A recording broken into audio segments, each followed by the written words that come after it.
Ақыл күші.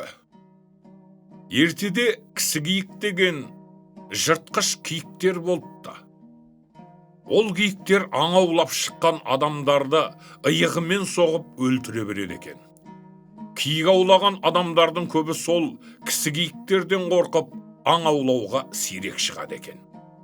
Bir күні бір кедей кісі баласына екеуміз аң аулауға шықсақ қайтеді дейді. Сонда баласы: әке, бізді кісі киік өлтіріп тастамай ма деп сұрайды. Жоқ балам, мен бір амал ойлап тауып отырмын.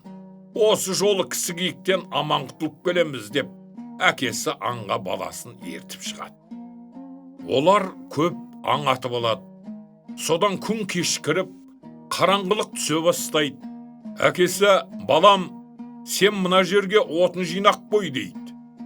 Үстеріне кигендері қой терісінен тігілген тон мен шалбар екен. Әкесі атып алған бір аңның майлы жерінен кесіп алып, әлгі тықыр тонның үстіне жағады. Баласына да соны істетеді. Мұны көріп отырған кісі киіктер де бұлардың істегенін істегісі келіп ымдап сұрайды.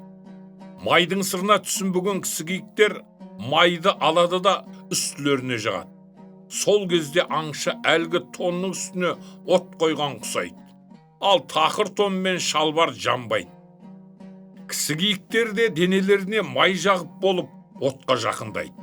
Бір кезде майлы денелеріне от тиіп жана бастайды. Енді олар отты сөндірмек болып біріне бірі сүйкеніседі.